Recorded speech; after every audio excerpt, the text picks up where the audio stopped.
Now, I shall make Kyle disappear. Fuck. Anyways, Magic check failed. here, and this is Color Kyle, and welcome to Wheels of Fury.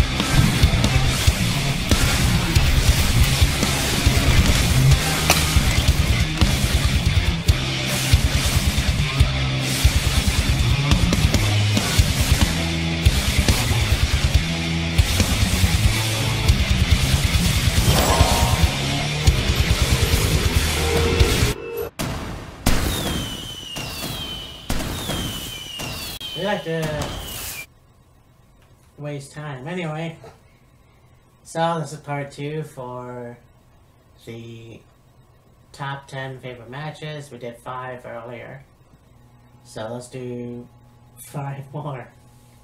So yeah, this is pretty cool. So we're gonna go talk about a match that we talked about, a women's match, Miriam versus Shayna Baszler. Let's talk about the first women's match, the main event Raw. Stratus versus Lita. And what a rivalry those two have had. Oh yeah, no doubt.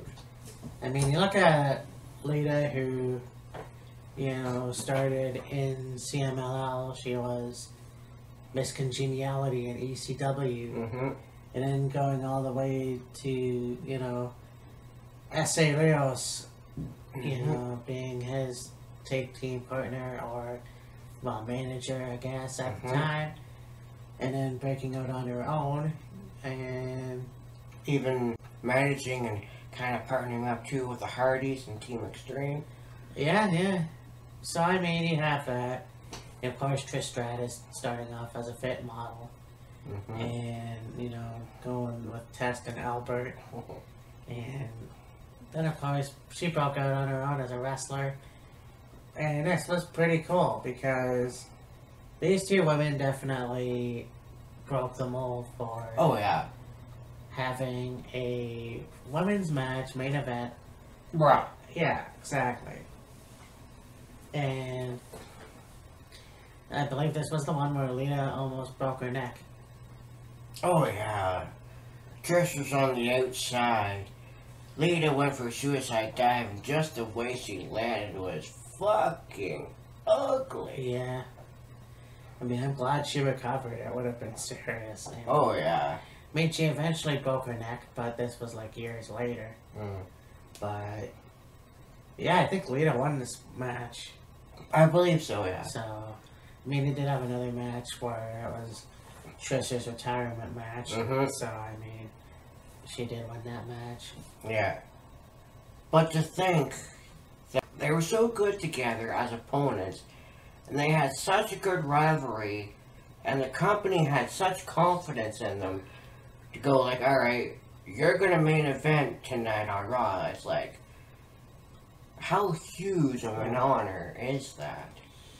Yeah, I mean, and again, groundbreaking. Very interesting that they would have confidence in Trish and Lita, because remember, you know, you had women like Sherry and Luna, or Alundra Blaze and Bull Decano, or, you know, so on and so forth.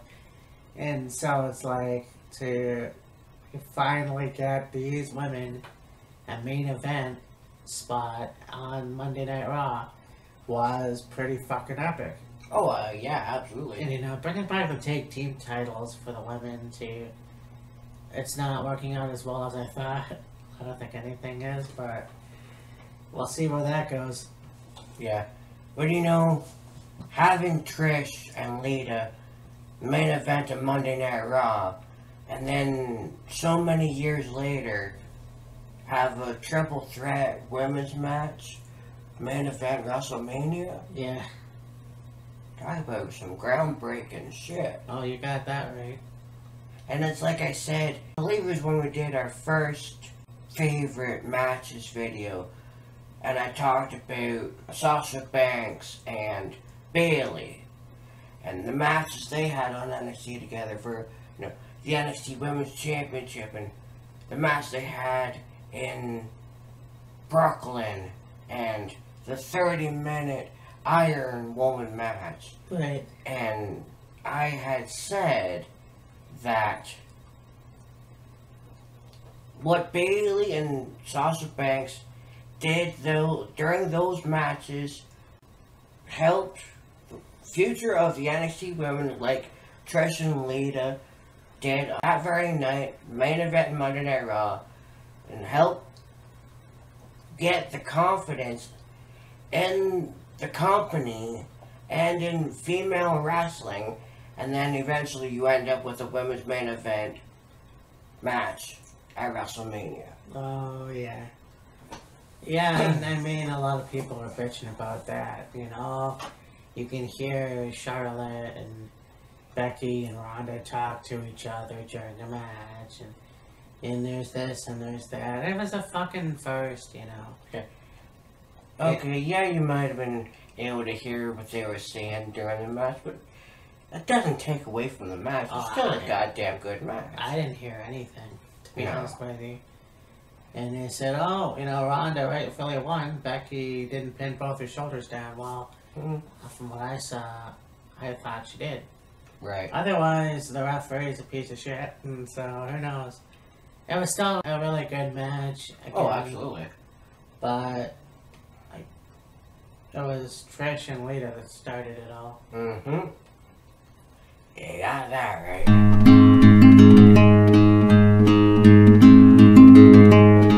Okay. The next match I chose, they did have a WrestleMania match, and we said that we weren't going to go big for it, but we can also go a match that they had just recently at the last pay-per-view, I think it was. But very good match. It really helped elevate one of the guys to like next level status. But also show that the current champion was just as much of a badass as people have been telling about for many years. And talk about the match with Walter and Tyler Bate, and yeah, even though he lost the match for the United Kingdom Championship, his stock rose through the roof. But you could say this match helped, maybe not necessarily the one guy, but definitely helped raise the other guy's stock to next level supremacy, if you will. But Seth Rollins and Brock Lesnar. Oh, yeah. Which one? Not the match they had at WrestleMania, the other match, where Seth put Brock through the table. Okay, yeah. Yeah. Yeah, I mean, those two really... Where Seth Rollins won the Universal Championship for the second time. Okay. Yeah, I mean, those two really had really good matches. Mm-hmm. You know, like, I mean, you wouldn't think that Seth Rollins could beat Brock Lesnar for weeks at WrestleMania beforehand. You know, there was that doubt. You would think, oh, Brock Lesnar's gonna retain, and that's gonna be a bullshit finish. And surprisingly, not only did it start the pay-per-view, but you had Lesnar lose to Rollins.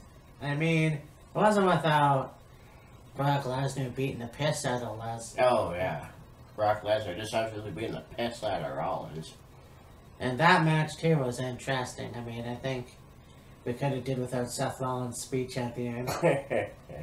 I'm gonna go in, and I'm gonna beat Lesnar. I guarantee you. I guarantee you. My life depends on it. It's okay, so whatever. I think that was good. You know, I think Lesnar, for all the shit that we talk about him, he definitely knows how to do business. Yeah. You know, so I mean, yeah, I think it was cool to see how Brock Lesnar could lose to Seth and have Seth two-time Universal Champion. Yeah. So that's pretty cool. The thing that I found really interesting is I'm not really sure if it was one of those things where, like, they felt Seth was losing some momentum, so they had Seth, like, Seth won the title from Brock at Mania, held it for a little bit. Brock won the Money in the Bank ladder match, cashed it in on Seth after the tag match, and then Seth won it back from Brock later on to, I don't know if that was like to finish out the storyline or to help Seth Rollins get more momentum or what the case was, but I mean, still really good matches they had. Yeah, for sure. We're just finished watching this match. We have All Japan, again, 1995. And then Mitsuyu Misawa, and I butchered that, versus Kenta Kobashi. Oh, yeah. And talk about stiff. Oh my god. Oh, yeah, they were laying into each other. I mean, you got these two, I wouldn't say hosses, but they're both Big dudes. very good shape, you know, I mean, as they are in Japan. And just beating the piss out of each other. You got the fucking chops, and I'm not talking Ric Flair chops, I mean fucking, like, as fast as you can. Yeah. You know, you got body slams, you got a lot of, just a lot of vicious moves, you know. And of course, it ended when Misawa did one of the, it was a suplex turned into a power bomb.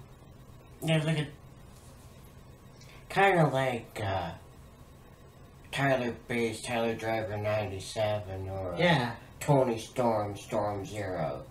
Kind of a double, like a butterfly power bomb, I guess you can call it. The thing about it though was, holy fuck, did it ever look like Kobashi nearly landed on the back of his head, back of his neck. And that's the thing, you know, with Japan, you know, it's like, of course ECW was a big influence from that, but it was, you never knew what was going to happen, you know, you never knew, because the moves were that stiff and like, dangerous. And we talked about Terry Funk and Mick Foley, but Christ, these two guys definitely pulled out all the stops, and they, you know, you could have had an injury. I mean, that's fucking how Misawa died, you know, so I mean, it was weird to see these two guys, and I've seen, you know, Kenta Kobashi wrestle before. I got him confused with the other Kenta, so I don't know why. I've seen Misawa, you know, a few times, and definitely when he died, when I saw that, but I mean, yeah, just two guys that definitely worked each other, and holy shit, like, I'm surprised they didn't have a mark on them. Yeah, really. I mean, if they didn't on that night, they would have woken up with that shit. Oh, more than likely. Yeah. And I'd seen Kenta Kobashi wrestle quite a few times myself, and a match I thought of while I was watching that match with Misawa and Kobashi was quite a number of years ago. I watched a match with Kenta Kobashi and Samoa Joe from Ring of Honor. Holy shit. Yeah, that was a good match. Yeah. And I mean, Kobashi was chopping Misawa quite quickly, but when he faced Joe, he chopped Joe so many times you'd be like, you blink, you miss it. Yeah. It was just, yeah. Anyways.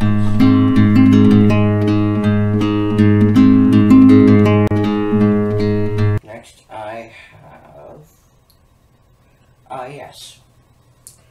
And now back to NXT, and actually NXT UK TakeOver Cardiff. Mm-hmm.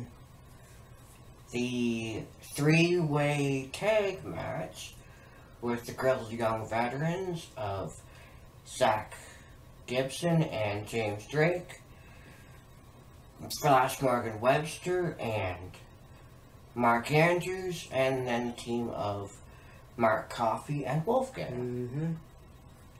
Yeah, I mean, talk about two horses. I mean, I really enjoy Wolfgang, you know, and like the Coffey brothers are amazing.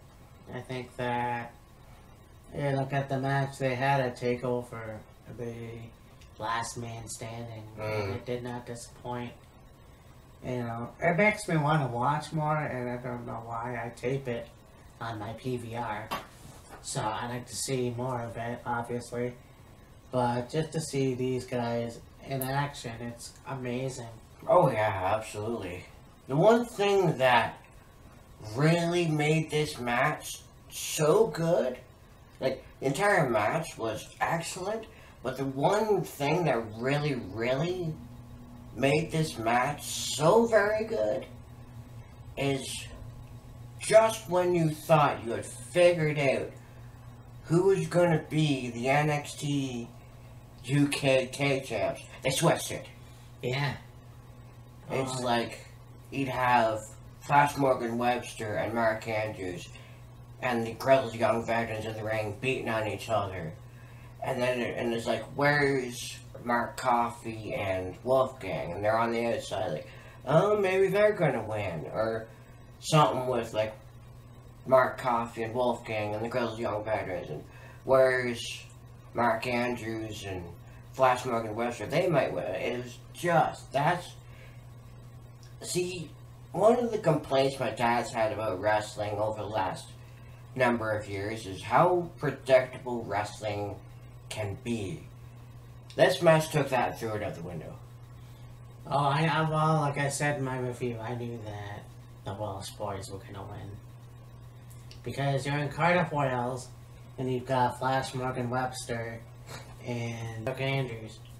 Okay, so I mean, you've got two other awesome wrestlers, got two horses, but at the end of the day, I was sure that Mark Andrews and Flash Morgan were gonna win. Okay, point taken.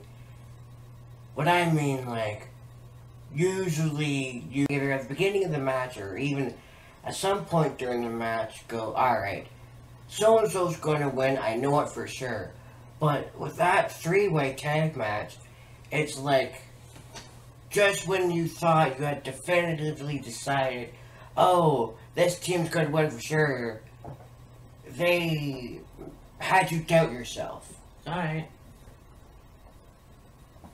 Still, though, fantastic match. Oh, I agree. I definitely agree on that. And, like, yeah, the Welsh boys won, Flash Morgan Webster and Mark Andrews, which is great. I mean, they're in Cardiff, they're in basically their hometown, essentially, which is cool. And like I said in the protection video we did, I didn't really give a shit whether it was fucking Flash Morgan Webster and Mark Andrews or Wolfgang and Mark Coffey. Just take the titles off of the other two dipshits and got what we wanted, basically. Yeah, for sure. You got that right. Alright, so let's talk now about, we're gonna go to another country of wrestling, a different style, Lucha Libre. Lucha Libre. Lucha Libre, see? You've got a hair versus hair match. You've got the Rouge versus the Libre. And yeah, this was a really good match. You know, this wasn't actually the match I was thinking about. I did see another one. I think it was like 2 or 3 years before that. But I can't remember who it was. I thought maybe it was Terrible, but I can't remember. But nonetheless, this was a really good match as well. You know, these guys really took it to each other.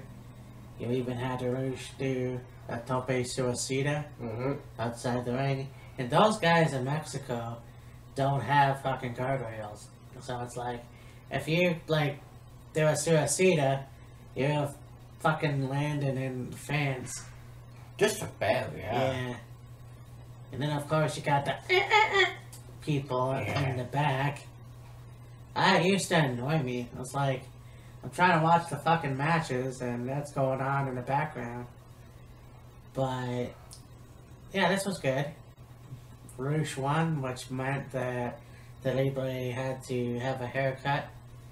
So it wasn't a very, like, short haircut, but it was, you know, a haircut nonetheless. I would have thought they would have shaved them bald, but they did that with a match with Fabi Apache, and they shaved her head in the middle of the ring. Yeah. Hair versus hair matches, or hair versus mask matches in Mexico are, I guess, the definitive way of ending a rivalry. Yes. Yes.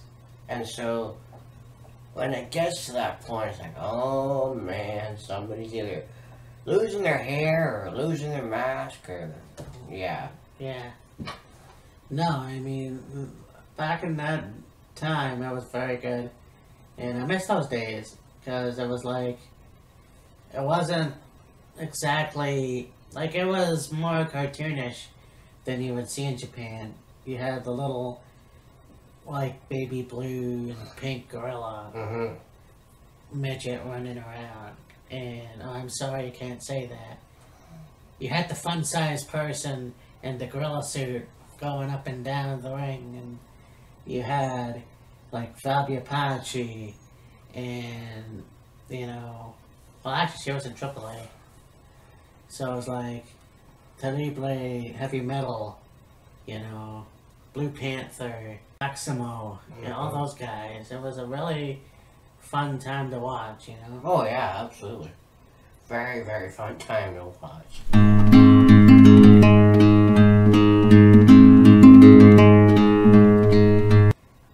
Next I have, oh, yeah. This match, I would say, might be rivalry of the year. Maybe. When we do a year in review video in December, probably for New Year's, anyways, we'll talk about it more. But this match definitely was a good one. The series of matches they had were great. To me, it helped elevate both teams, and of course, both teams now pretty much have ended up on AEW, but still, just some amazing matches, an amazing rivalry, and the match that they had, LAX and the Lucha Brothers. Yeah. Yeah, that was awesome. Actually, no, I'll get to that match later. But yeah, that was an awesome match. And I think that LAX definitely pulled out all the stops for sure. I think AEW is definitely going to put Smash and Impact out of business at some point. Because a lot of those guys are now in AEW. Or starting to anyways. Yeah. So, we'll see. But yeah, this was a good match. I don't remember too much of it though. Yeah. I think there was one spot where Ortiz was on a table and it was either Phoenix or Pentagon. I think it was Phoenix. Came off the ladder and put him through the table. or something along those lines. exactly. Yeah. LAX and the Lucha Brothers, they had some amazing matches together. And even, like, LAX going as far as taking the mask of both Phoenix and Pentagon is like... Yeah, that's disgraceful in the Lucha Libre culture. Yeah, Lucha Libre and, you know, ripping the mask or taking the mask of your opponent is a big no-no. No. Yeah, for sure. Big no-no. Yeah.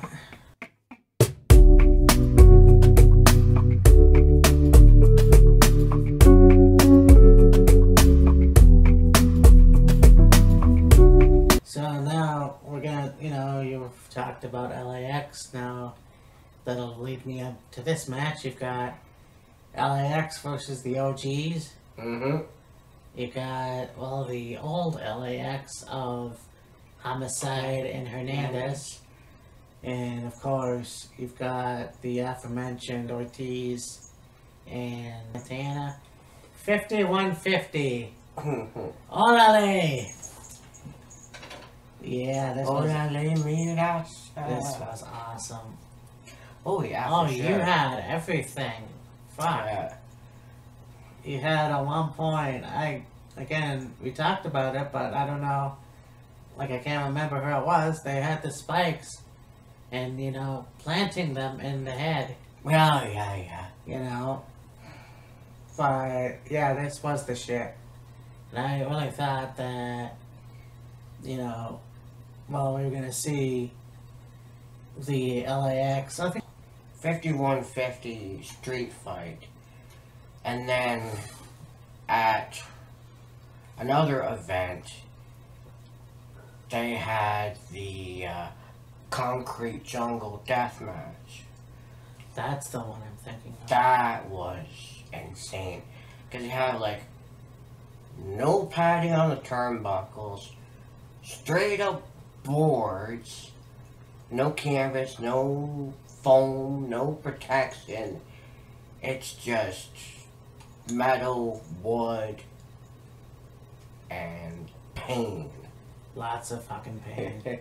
And that brings you back to Japan. Like, those motherfuckers really know what they're doing. And this match definitely they should bring that back. Like, they should keep having those kind of matches. I know it's probably, you know, it'll be, you know, painful and whatever, but it was definitely one of the best matches I've seen at that time. So, I mean, having the spikes being thrown into your head. Oh, yeah. You want to fucking look at Hair versus Mask, Pentagon versus Sami Callihan. Oh, yeah. That's stuff I could have put on my list, but yeah, I mean, those matches were fucking amazing. Oh, absolutely. Absolutely.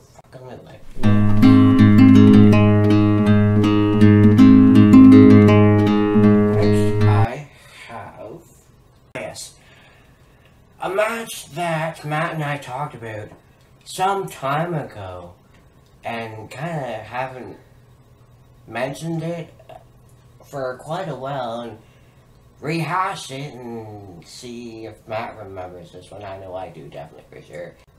It was a match with a guy and a girl against each other.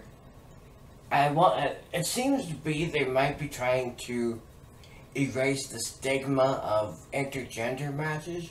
Yeah. And just call them, you know, straight up wrestling matches. Anyways, yeah, it was a very good match. Aggressive, hard-hitting, in your face, and just brutal, physical, and any other adjective you can throw in there to describe this match. It was a match that took place in Smash Wrestling, Miriam versus Matt Riddle. Oh, yeah. That was awesome.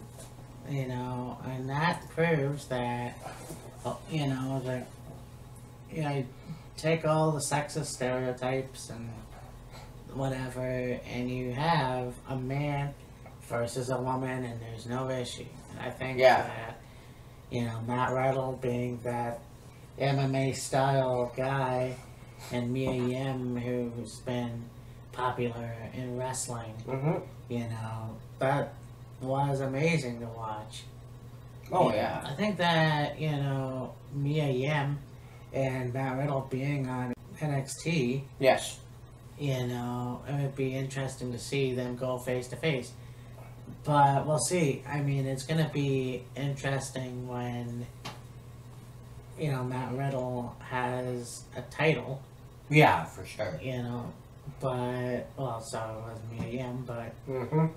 yeah, that match was awesome. Oh, absolutely. I enjoyed it myself. Very, very hard-hitting, and just the sounds of some of the shots they were giving each other. I mean, at one point, Matt Riddle kicking Mia in the middle of her back with, like, the bottom of his foot. Yeah. That was insane. Yeah. And it wasn't just like, oh, I'm going to kick you. It's like, yep. Right? Oh, yeah. Oh, yeah. I mean, he fucking doesn't wear shoes. Yeah. Which is very authentic. Mm-hmm. But in his style. And it was just like, yeah, I was very impressed by it. And, you know, kudos to Mia Yim for fucking doing it. Oh, absolutely. So next for me, and, you know, I wasn't really gonna, I didn't even think about this match up until right now. But we did see it, and again, another NXT wrestler. She definitely proved herself as a hardcore or no holds barred wrestler, if you will. You've got Candace LeRae and Joy Ryan versus the Young Bucks. Yeah.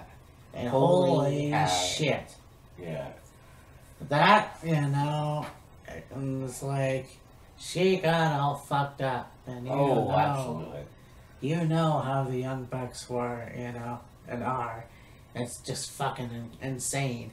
And of course, Joey Ryan as well, but you look at the blood coming down on Candace's face, and it's like you're not Kansas anymore. Yeah, I gotta give Candace LeRae a lot of credit for doing that kind of a match and partaking in being busted open, let's say. And the Young Bucks are very good tag teams, so I'm sure they would have done everything in their power to make sure Candace wasn't injured in any way, shape, or form. Yeah. But at the same time, holy fuck, some of the stuff that they did to her is like, oh my god, how is she not dead? Yeah, well, for sure. That's a new term to hanging with the boys, if you will. I mean, it just goes to show you how powerful and how real she can be. It's not just the sweet Candace, it's the I'm gonna fucking kick your ass. You know.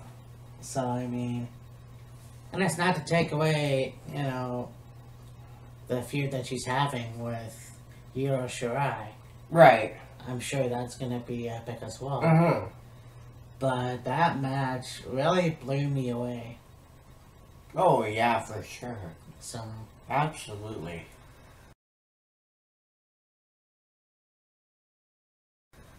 The next match I chose is another match featuring LAX. Of course, they've had very many really good matches and two really standout rivalries that I would say they had. Of course, I mentioned earlier LAX and the Lucha Brothers, and then this one, LAX and OVE. Oh yeah. Oh, yeah. I mean, I really enjoy seeing Ohio versus everything. Mm-hmm. It's just amazing. And, you know, those three really took it to the limit. Oh, absolutely. I mean, when they first introduced Sami Callihan, and by the way, I didn't really watch NXT in 2015, so I actually forgot that Sami was in NXT. Yes. With that Digimon haircut, but it was like these three really took it to the limit. You know, and you know, fun to watch. And I think Sami's one of those wrestlers that can, I guess, really blackmail anybody and anything like that. But he's also good in the ring, and he can fucking back it up. Oh, absolutely. You know, talk about intergender matches and him and Sami Callihan and Tessa Blanchard. Yes, and it was like, holy shit, the respect that those two would have given each other. Oh, yeah. But yeah, this match definitely was awesome. And like I mentioned before, the hair versus mask match, you know. Right, Callihan and Pentagon. Yeah, so I mean, this was awesome.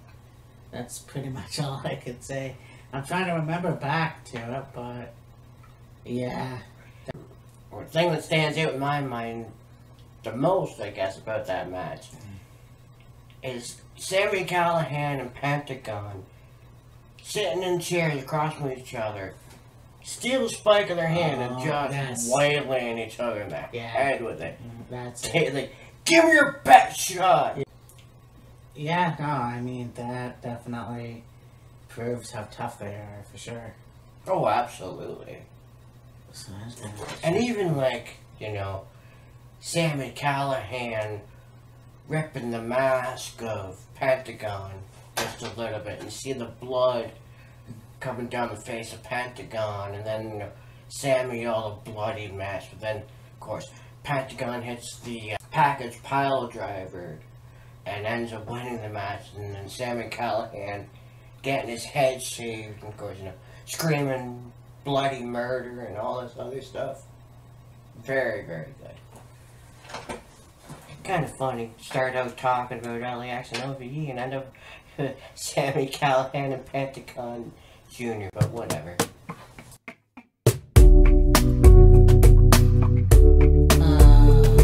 Alright. Well, I talked a lot of Japan matches. You know, you have Americans like Terry Funk and Mick Foley and, you know, Stan Hansen, Dory Funk. Also Bruiser Brody. Yep. You know, this match definitely was, and I saw this on Fighting Spirit Wrestling. Kyle O'Reilly versus Shibata. Yeah. And holy shit, you want to talk about stiff? These two fucking put each other through hell. And it's like one of those things where you wonder how they aren't paralyzed. I mean, it wasn't like that severe. I've seen worse, but those two, I mean, I haven't seen Kyle that aggressive. Yeah. You know, but I mean, it was very cool to see this match. Oh, I'm sure it was brutal, hard-hitting, aggressive, and more. I believe this match ended up Kyle winning. And yeah, I mean, you look at the way these guys win the match, and then you have the ice. Yeah, the ice thingies. Yeah. It's like, yeah, I can't imagine how sore and painful it is. Oh, yeah. So, yeah, that was awesome. I'm sure you're going to be sore when the match is over. You're going to be really, really sore either later that night or the next day for sure. Yeah. I'm surprised I can even get out of bed, for fuck's sake. Oh, yeah, no kidding.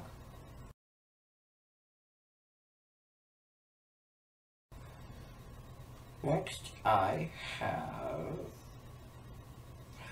Oh, yes.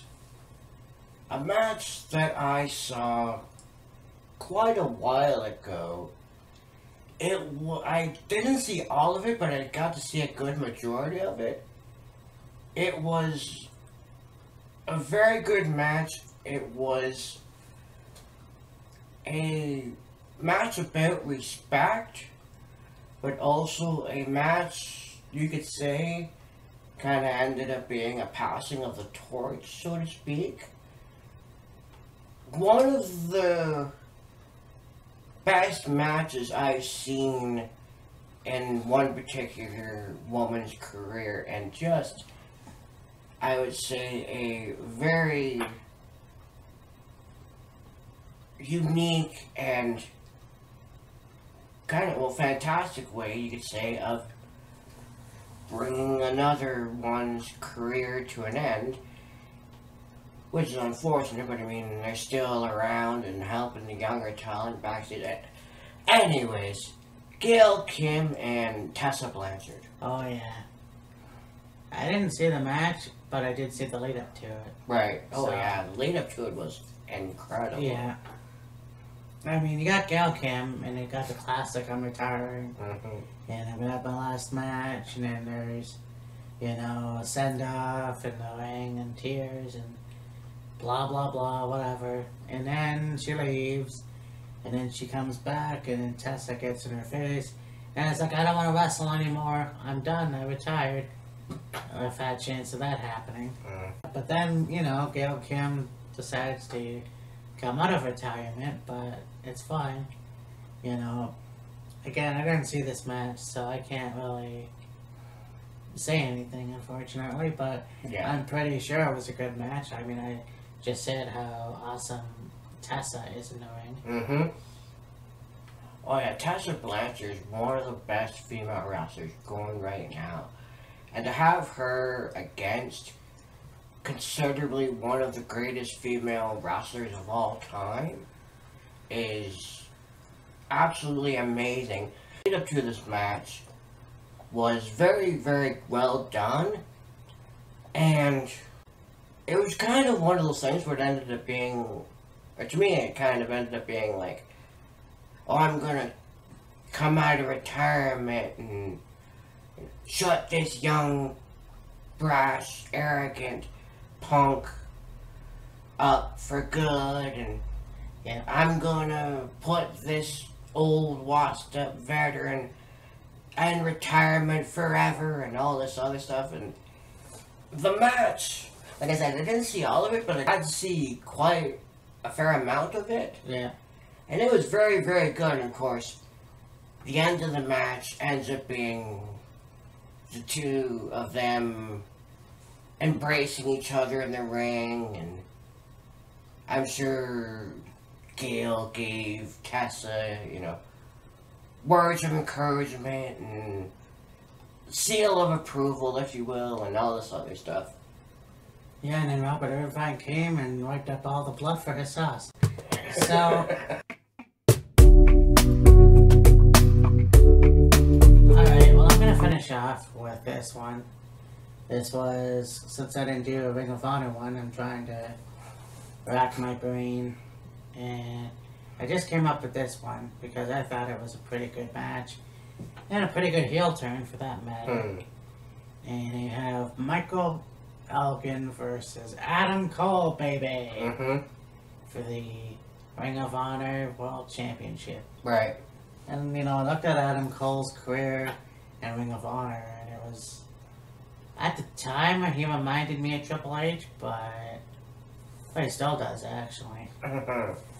But then, of course, you got Michael Elgin, who was a part of the Truth Martini, or the House of Truth. House of Truth. And then, you know, he broke out on his own. So, I mean, this match was awesome. You have two potential baby faces in the match. And at some point, you have Adam Cole just suddenly turn and do a cheap shot to Elgin and win the match. But, yeah, that was basically the blatant, and, you know, Adam Cole hasn't been a face since. Pretty much. He turned heel and never looked back. Yeah, but the guy, when I started watching, he was the television champion, Yes. and he was a face, you know, and of course he's been in other promotions, and then, you know, being in a tag team with Roderick Strong, I believe it was, and then of course, you know, the television champion, and so for him to do that, it was kind of like, oh, this is pretty interesting. But with that, you have, you know, the Kingdom with Matt Taven and Mike Bennett and Maria. And then, of course, we all know what happens after that. Yep, undisputed. So, yeah, this match was pretty good. It shows you the power of Michael Elgin. You know? Oh, yeah. But before he sends people to the hospital, he did a lot of really powerhouse moves, and the way that you thought he would have been able to beat Adam Cole, it just didn't work out. It ended up Adam Cole winning the match. Yeah. Very, very interesting.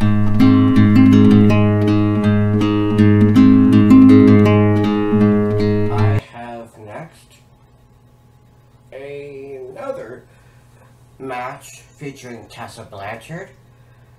But this time it was on Impact. It was a match, I believe, that took place in Mexico. Yes. And her opponent, Taya Valkyrie. Oh, yeah. Oh, yeah. So, when I watch AAA, I've seen, Johnny Mundo, of course. And then there's Taya Valkyrie. God, I hate those fucking eyelashes. But anyways, yeah, so there was Taya, and I thought, oh, she's Canadian, that's cool. I didn't think that you would have, like, a crossover AAA going into Impact eventually. But seeing Taya Valkyrie coming into Impact and, having that entrance that she did in the beginning, I thought was pretty epic. And of course, the whole heel turn with Johnny and was just, I didn't like it. But anyways, yeah, Tessa and Taya definitely did a really good match. It was very cool to see both of them show their best, I guess. Oh, yeah, absolutely.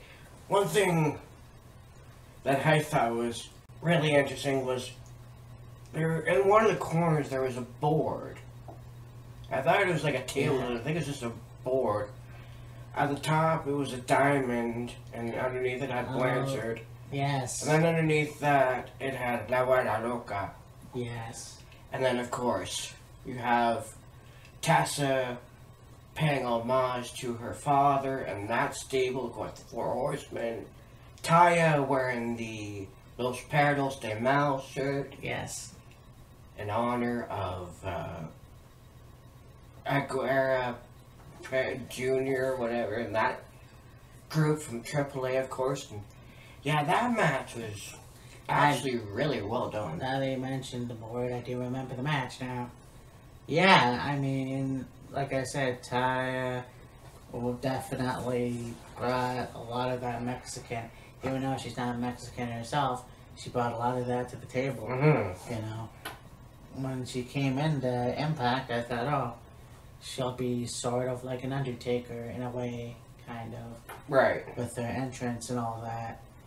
But, it really brought out the Loca in her character, the crazy, It was amazing. It was really nice to see that. And of course, like I said, Taya is impressive. So is Tessa. Tessa definitely. And she is a second generation wrestler. So, third generation. Yeah, third. So, I mean, yeah, it's definitely in her blood. I really enjoy seeing her wrestle. I also want to see, Ty has been the Knockouts champion now, so let's see what else she can do. Yeah. Ty right now is the Knockouts champion. Of course, Tessa had the Knockouts championship herself. I really don't like the bimbo character she's supporting right now, but... Yeah.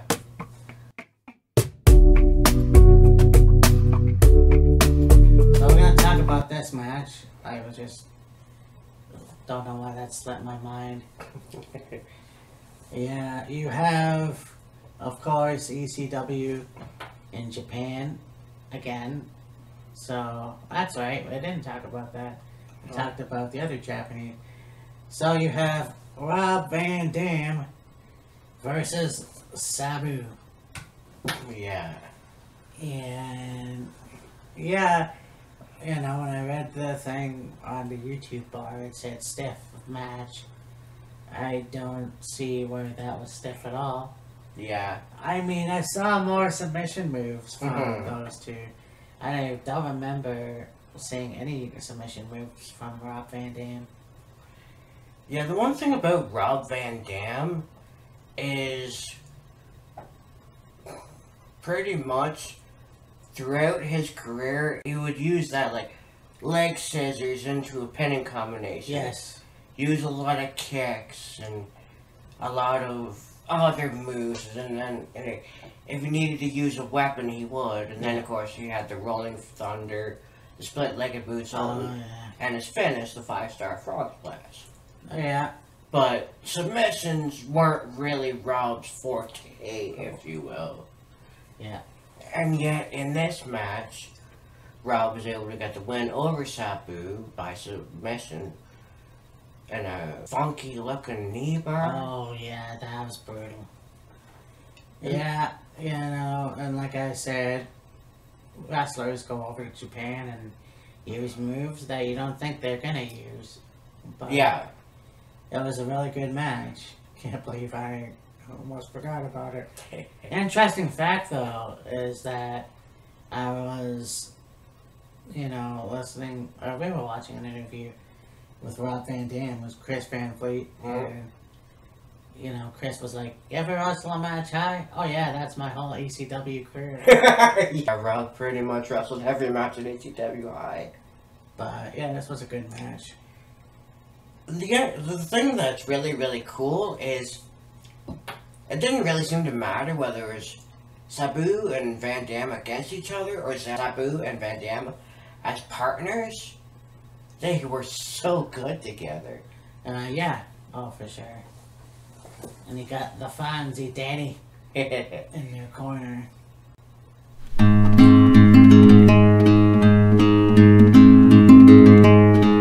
So, next for me, I could go into an exponential detail about the match and about the people involved and so on and so forth.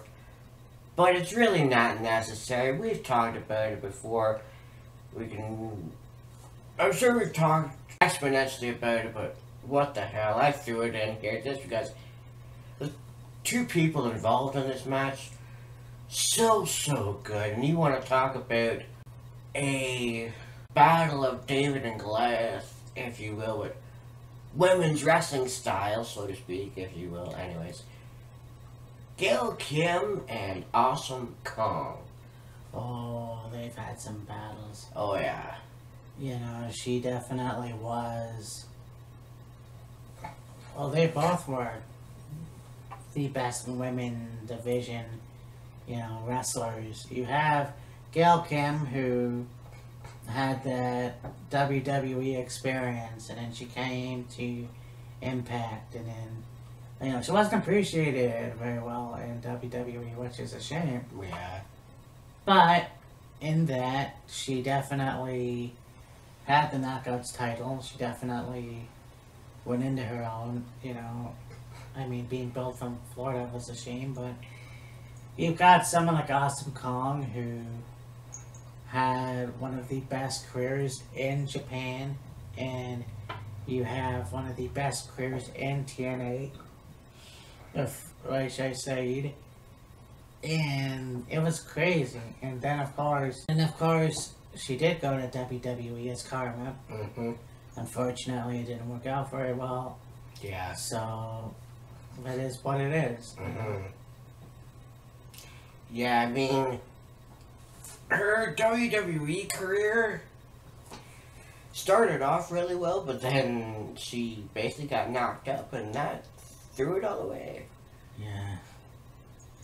So, we're gonna... Well, actually, she's in AEW now. Yeah, she's in AEW right now.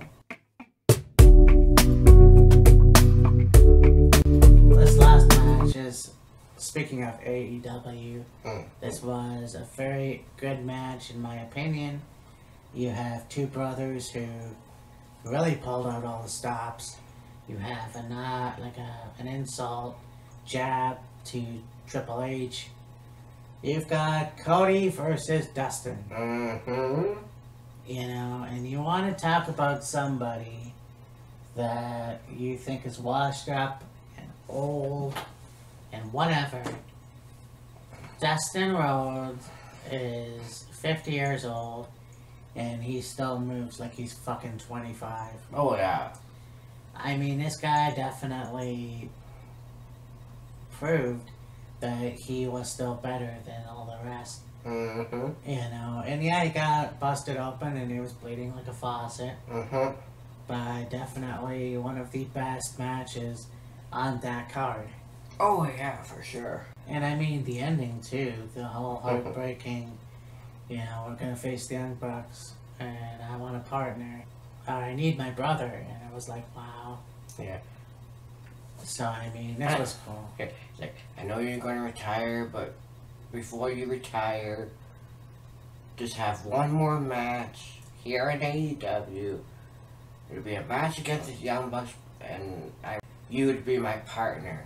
Yeah. And of course, that goes back to the time Dustin needed a partner for a tag match in WCW. I can't even remember who it was against. Because his dad's trying to convince him to be his partner. And don't ask for anyone else. Don't ask for another guy or another partner.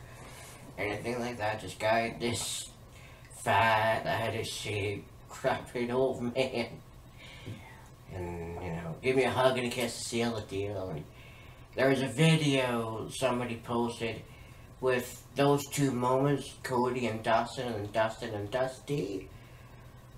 You talk about powerful shit, man, I tell you. Yeah.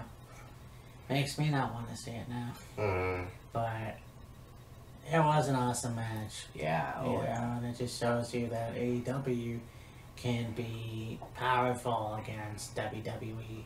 Mm.